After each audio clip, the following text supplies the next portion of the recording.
Lengan dipisah oleh daerah yang menyempit dan dinamakan sentrometer.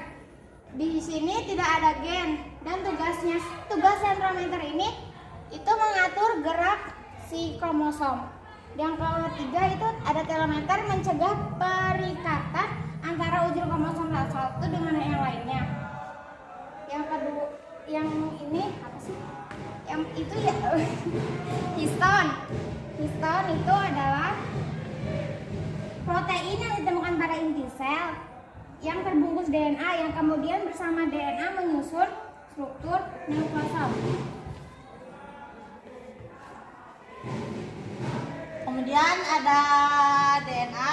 DNA adalah untaian ganda polinukleotida yang saling bergulung dengan protein histon.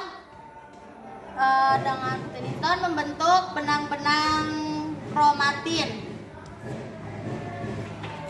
Terus kemudian ada fungsi DNA-nya, yaitu yang pertama sebagai perantara duplikasi dari diri dan pewaris sifat. Terus yang kedua mendeteksi penyakit.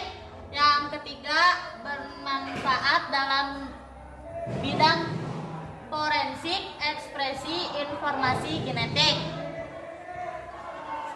Terus di dalam DNA ada yang namanya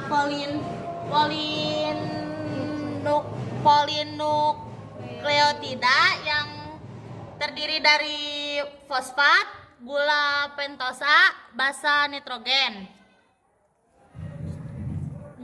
Terus di dalam basa nitrogen ada yang namanya adenin, timin, guanin, sama sitosin.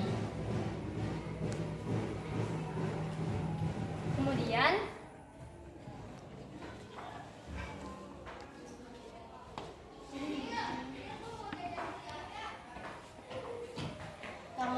ada sintesis protein.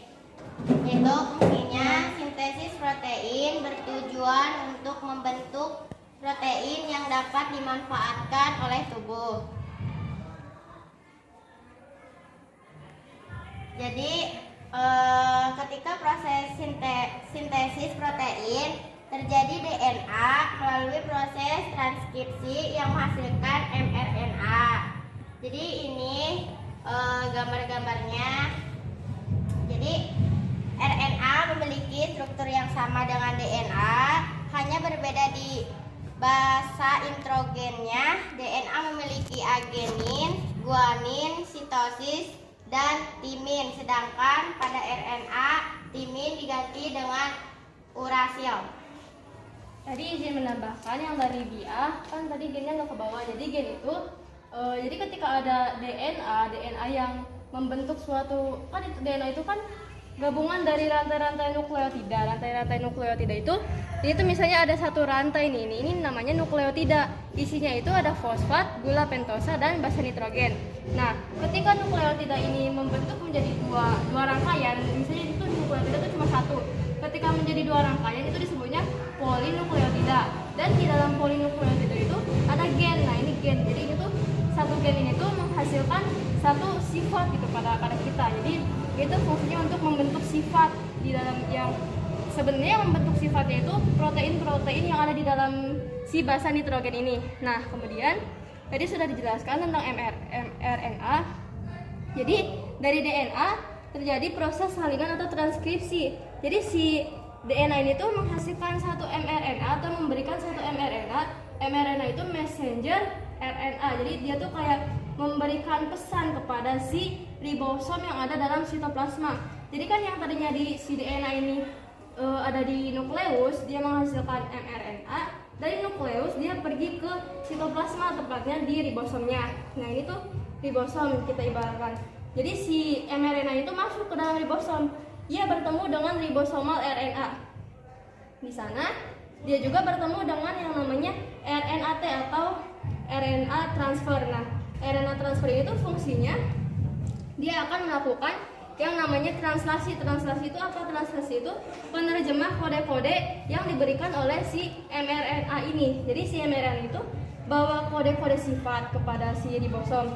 Dia dikasih RNA ini juga bawa kode sifat. Jadi mereka tuh nanti menyatu membentuk sebuah kode yang kemudian menjadi kodon. Setiap kodon itu tuh mengkode asam amino tertentu. Kok bisa jadi asam amino? Jadi dari sananya itu dia membentuk kode. Ketika ini tuh RNA ini mRNA ini. Nah, dia membentuk kode, dia menghasilkan kode, yang kode itu kemudian menjadi asam amino. Asam amino ini dari mana? Bagaimana asam amino ini menjadi protein? Si RNA ini banyak sebenarnya, dia tuh ada banyak menjajar gitu ya. Jadi si asam amino ini lepas membentuk sebuah gumpalan protein yang kemudian menghasilkan sifat. Sekian. Apakah ada yang mau ditanyakan? Siap, izin bertanya. Coba jelaskan cara kerja sistematis sintesis protein. Tadi udah dijelaskan, cuma mungkin kalau misalnya kurang ngerti, jadi sebenarnya sintesis protein itu cuma dari si mRNA atau messenger RNA ini ke ribosom, dia bertemu dengan RNA T, kemudian menghasilkan kode yang disebut kodon, menghasilkan asam amino. Asam amino ini kemudian menggumpal menjadi protein yang membentuk sifat. Nah, sebenarnya cuma gitu doang prosesnya. Gampangnya. Udah jelas? Jelas. Sekian dari